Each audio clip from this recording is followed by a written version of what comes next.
മുഅ്മിനീങ്ങൾക്ക് ഈമാൻ വർദ്ധിക്കണം. ഹദീസുകൾ കേൾക്കുമ്പോൾ മുഅ്മിനീങ്ങളുടെ ഈമാൻ വർദ്ധിക്കണം.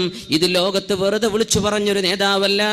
ഇത് മിത്തുകളിലോ ലെജൻഡുകളിലോ ഏതെങ്കിലും ഐതിഹ്യങ്ങളിൽ ജീവിച്ചു പോയ ഒരാളല്ല.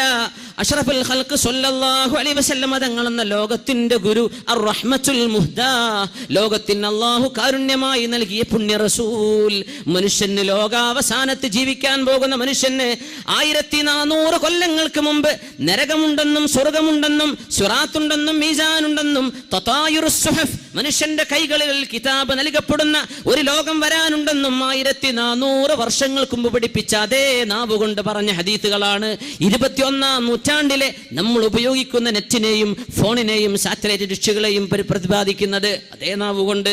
മുഅ്മിൻ എന്താ മനസ്സിലാക്കേണ്ടത്? കുട്ടിക്കളിയല്ല മരണമെന്ന് പറഞ്ഞത്, കുട്ടിക്കളിയല്ല മരണത്തിന് ശേഷം ഖബറിൽ അദാബ് എന്ന് പറഞ്ഞത്, തമാശയല്ല